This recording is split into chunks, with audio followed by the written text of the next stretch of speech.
Hello and welcome back to our study of Peninei Halacha, the teachings of Rav Eliezer Melamed Shlit. We are plugging along, and yesterday we discussed washing before the eating of Karpas, which was urchatz. Today we'll discuss Karpas. K'fi shelamadnu, tiknu chachamim le'echol achar ha'kiddush lifnei amiras haggadah min yerek tavul b'mashkeh.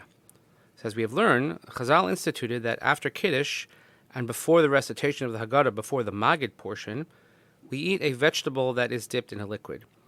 We're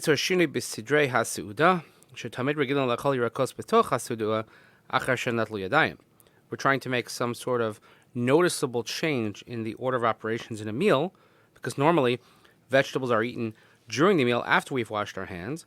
But on Seder night, we eat vegetables before we even have the Haggadah part and before we wash for the meal, washing for Hamotzi. And therefore, two noticeable differences are created. First is, first we are eating vegetables before the meal. And the second is, as we mentioned yesterday, we wash our hands twice on Seder night.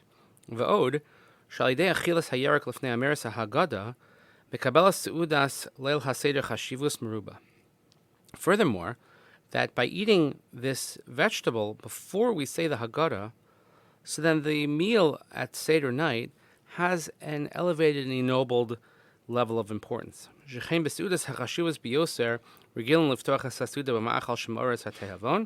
as we have mentioned yesterday, that in very important meals, that people would have some sort of introductory course to help enhance one's appetite. And then they would stop with other things, perhaps a program of some sort. And only afterwards would we have the meal. This is based on the Bach in Shulchan Aruch.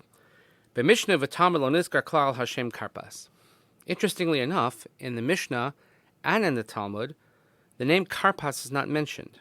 The Gemara in Pesachim, Daf Kuf Yudalid, Daf Kuf Tesvav, says that we eat a vegetable.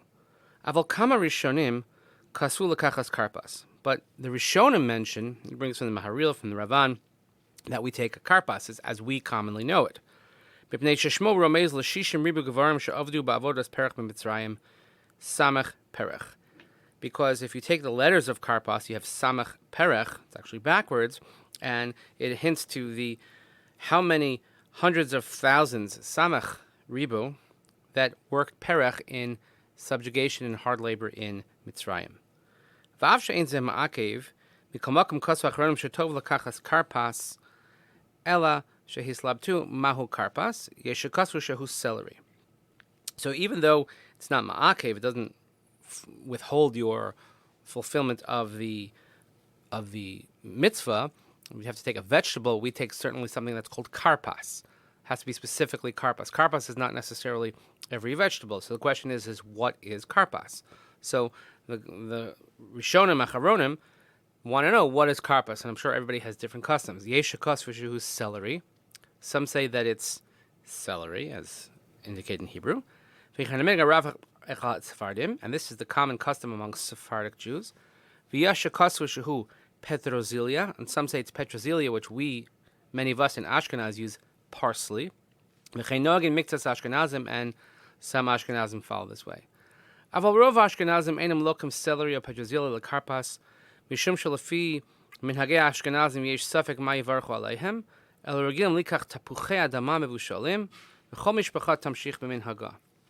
But Rav Melamed cites that most Ashkenazim, since there's a question of what bracha you should make on a parsley or on celery, I'm not sure what the suffix is, but he says the custom is to use potatoes. It could be also, I'll add in my own insight on this, and he brings a lot in the note as well here, that it could be that if Ashkenazim stemming from Eastern European roots, it could be that during the period, let's say when the Jews were living in the Pale of Settlement, that there simply were no green vegetables available. All they had was potatoes. He says, therefore, people have the custom of eating potatoes. We take the karpas, then we dip it in salt water or vinegar. We make the blessing. on a vegetable borei pri adama, umechavnin bebracha lifsor games hamaror sheyochel achar kach b'seuda. And when making the bracha of borei pri adama, we should also have in mind, so someone should actually state this out loud, that before making the bracha, have in mind that this bracha will also be on the maror, which is going to happen much later. And if you have that in mind, then it's sort of this continuity that's established, because maror is also a vegetable. And we don't have to lean, as we're in the mitzvah of haseh, but we don't have to lean when eating the karpas.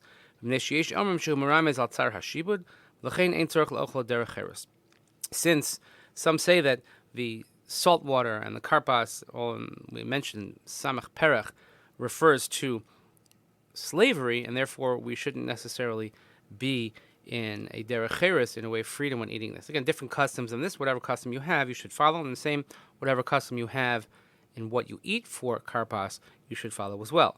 In our home, we eat parsley. This has been the minhag in my family for many years, and this is the minhag that we follow. You have to eat less than a kazayas worth of karpas, even though there's nothing else to eat and you're probably hungry at this point. And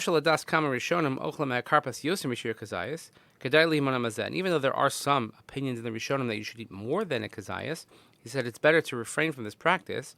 Why? Because if you eat more than a kazayas, then you have a question about the after blessing. Because according to some Rishonim, the Ri, he would have to make an after blessing, a borei nefashos. And according to the Rashbam, he would not make it, since it's also, as we just mentioned, that the blessing you make on karpas, the adama, will go on the maror coming later in the meal.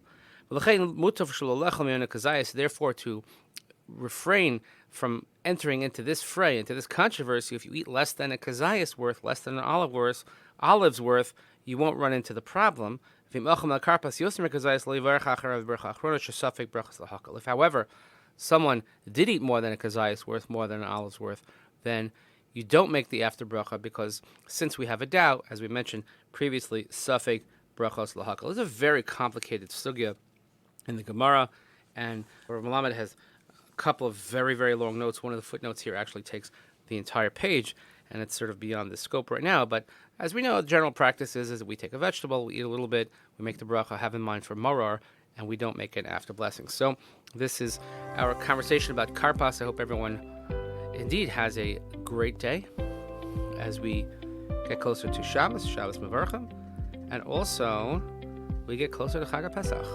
Thank you so much for listening, and we will see you here next time, God willing, as we study Peninei Halacha, teachings of Rav Eliezer Melamed Shlit.